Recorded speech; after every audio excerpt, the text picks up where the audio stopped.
Yo soy Papatzin, hija de un linaje que nació del sol y del canto. Mi nombre significa mariposa, y como la mariposa, mi vida estuvo marcada por la transformación. Nací en un amanecer extraño, cuando el cielo se tiñó de un rojo profundo, que los sabios interpretaron como señal. Mi madre decía que ese día el viento cambió de dirección, como si el mundo se presentara para escucharme. Desde niña, los sacerdotes decían que yo tenía ojos de espejo, porque veía lo que otros no podían ver. Yo no entendía entonces, pero con el tiempo descubrí que algunas almas nacen con la misión de escuchar los susurros del destino. Crecí entre códices, flores, cantos y rituales. Aprendí el arte de la sanación, la lectura de los presagios, la danza sagrada y el equilibrio del tonali. No me entrenaron para la guerra, pero sí para comprender el espíritu.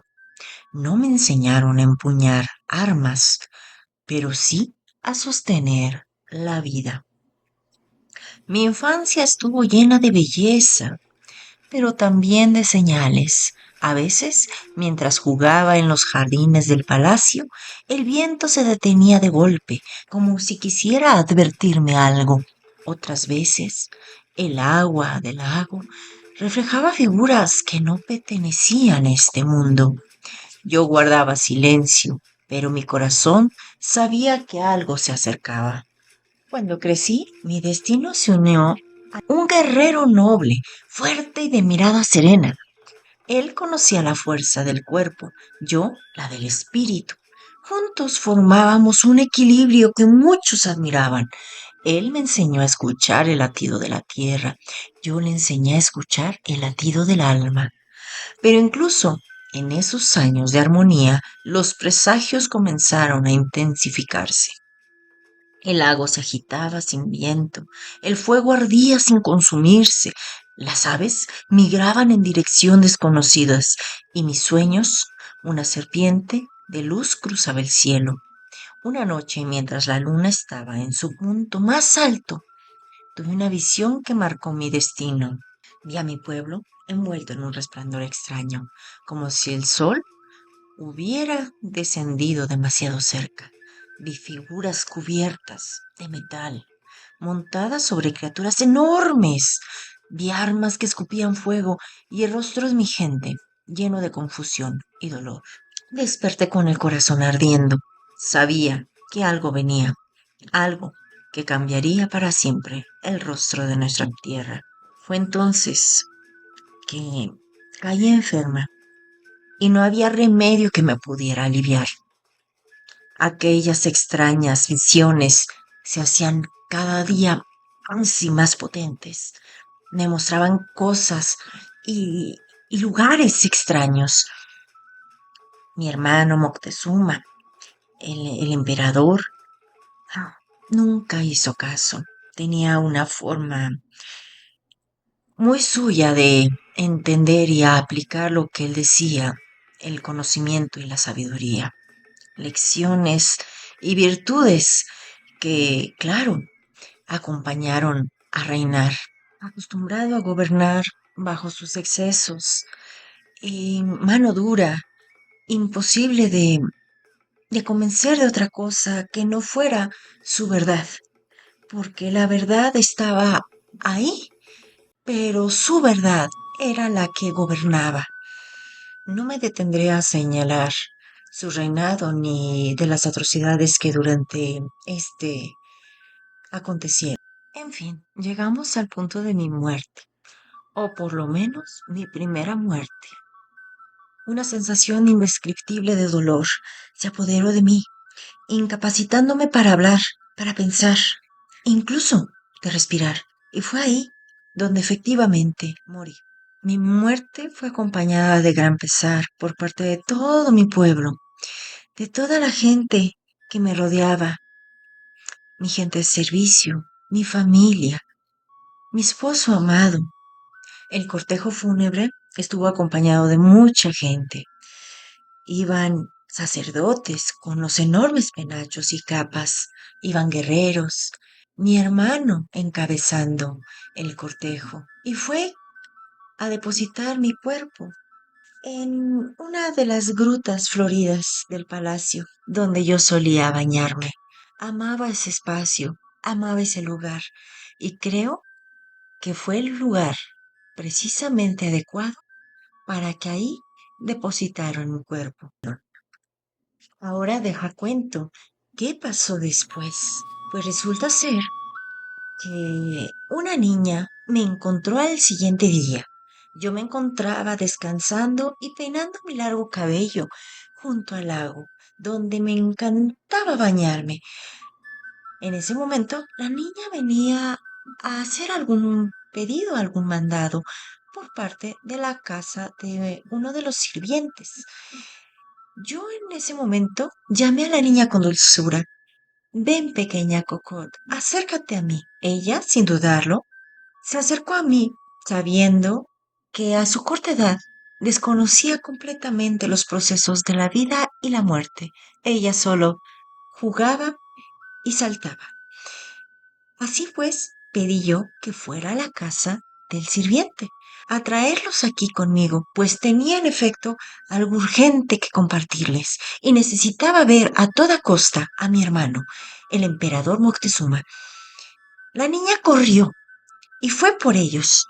Obviamente, la mujer con la que se encontró del servicio no quería asistir porque no le creía. A fin de cuentas, la niña logró convencerla y al llegar a mí se sorprendió tanto que se desmayó. Así que tuve que enviar de nuevo a la niña. Ella trajo a su madre y trajo a otra de las empleadas. Al mirar, las dos no podían creerlo y se desmayaron. Ay, yo no sabía qué hacer. Era tan complicado poder explicar esto.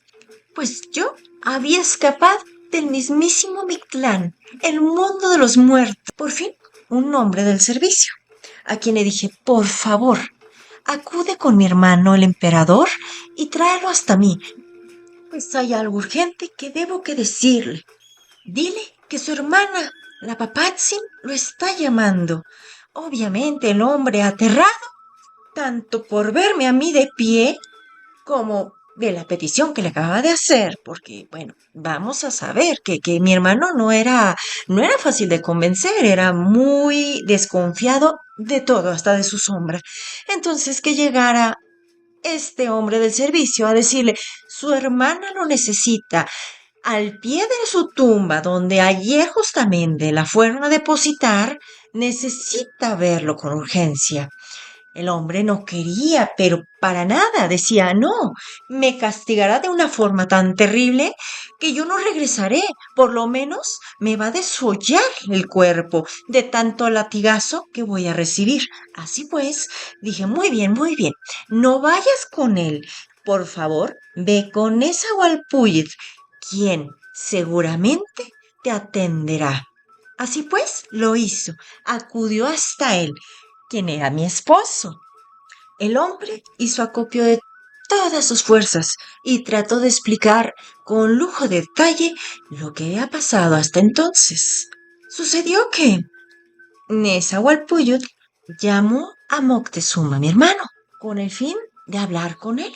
Nunca le dijo para qué asunto era en realidad. Mi hermano, por otro lado, desconfiado como siempre, acudió, sí, pero acudió con soldados, con guerreros y uno que otro cortesano, respaldándose o aludiendo a que todo aquel gentalal era debido a un cortejo fúnebre en mi nombre.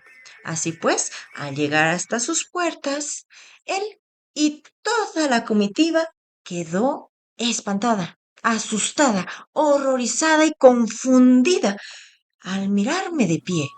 Muchos seguramente pensaron, pero ¿qué es esta aparición de los dioses que vemos aquí? Seguramente es un mal augurio, seguramente ahorita desaparece, se esfumará y se volverá bruma. Traté de convencer a mi hermano de que yo era precisamente su hermana, la que estaba de pie frente a él y que necesitaba con urgencia comunicarle la visión que yo había tenido en el páramo del Mictlán. Le comenté que descendiendo demasiado cerca, junto a un río, vi figuras cubiertas de metal, montadas sobre criaturas enormes. Vi armas que escupían fuego del lado de sus barcas, como si fueran bocas de serpiente llenas de poderosos dientes que arrojaban fuego, y vi el rostro de mi gente lleno de confusión y dolor. Desperté con el corazón ardiendo y arrojando la lápida que se encontraba sobre mí. Sabía que venía algo y tenía que comunicárselo de inmediato, algo que estaba a punto de cambiar para siempre el rostro de todos nosotros. Los sabios hablaban en voz baja.